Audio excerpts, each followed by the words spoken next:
CBS Sports presents the Verizon Halftime Report. Back here live at Paul Brown Stadium, where the Dolphins are leading the Bengals 14-13. Earlier this week, I had the chance to sit down one-on-one with Bengals quarterback Joe Burrow, talking about his comeback journey and his expectations for the season. And one thing that struck me is Joe is a man on a mission. Burrow flings it downfield. Touchdown. Burrow looks and throws. Burrow throws a perfect For the spiral. Cincinnati touchdown. Burrow's into the end zone. Touchdown. What a skipper. Joe, your recovery and rehab from ACL and MCL surgery last season, it's not just physical, it's mental. How have you been mentally preparing to resume your game? Just attacking every day with an intensity that, I think is necessary to get me back. The beginning of camp, I was going through a little mental hurdle that I had to get over. And then one day, coaches just started throwing bags at my legs as I was throwing and just being around me. We had dummies set up in 7-on-7 and all that. And, one day it just clicked and I was back to my old self and rolling. Tua is a guy who is all too familiar with coming back from a devastating injury and being back in the pocket, being back under pressure. I know he was one of many people who reached out to you last year following your injury.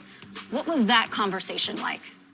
It was pretty quick. He just reached out and wished me the best. I did the same thing for him when he hurt his hip at Alabama. We've had a good relationship. We talked a lot at the Combine, have talked on and off since then. So the NFL, you really realize that it's truly a brotherhood when something like this happens. Guys from across the league reached out. I think almost every single quarterback reached out at some point to either check in on me or wish me luck or something along those lines. Throughout the offseason, I know you worked with Jordan Palmer, fine-tuning some of your mechanics and increasing velocity. How do you anticipate those adjustments playing out this season? I think the biggest part for me was just getting more velocity on the balls when I don't have my feet set and able to generate more velocity faster. And that just starts all with my lower body and being ready to throw. And, there were a limited amount of things that we could do with my knee, obviously, but, Jordan did a great job of making things click in my head without getting as many reps on the field. I know a lot of us vividly remember draft night last year, watching you and your family. Fast forward to this year, and you hear the name Jamar Chase.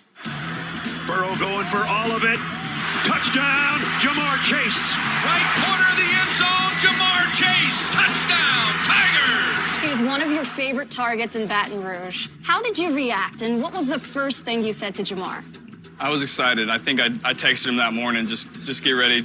I'll have some houses ready for you to look at. I'll have you ready to go when you get here. I was excited. He's not just a great player, but a great friend of mine. One of the biggest parts when you get a new receiver is creating a dialogue. And, after a route, you come back, you talk about it. Hey, we missed it. What happened? Or we hit it, but, we could have done this a little better.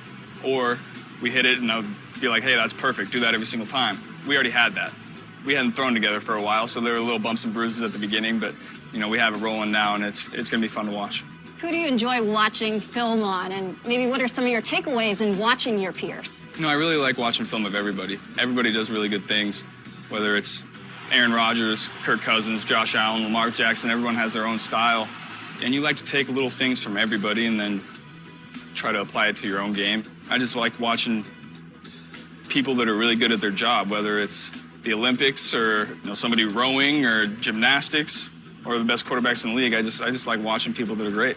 Almost as fans enjoy watching you and the rest of the team, and last year was so unique in that you weren't able to experience that.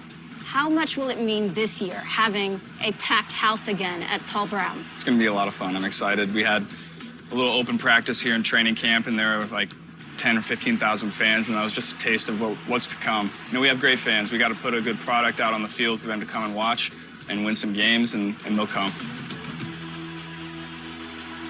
And another question I asked Joe was about outside pressure, and he said that's not even a factor for him because no one places more pressure on Joe than he does himself. We'll have much more coming up on the Verizon Halftime Report, coming up after this.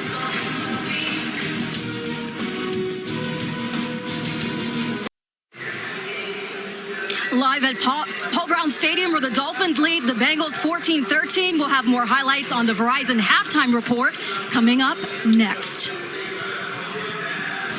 CBS Sports presents the Verizon Halftime Report. 5G built right for the NFL. Only from Verizon.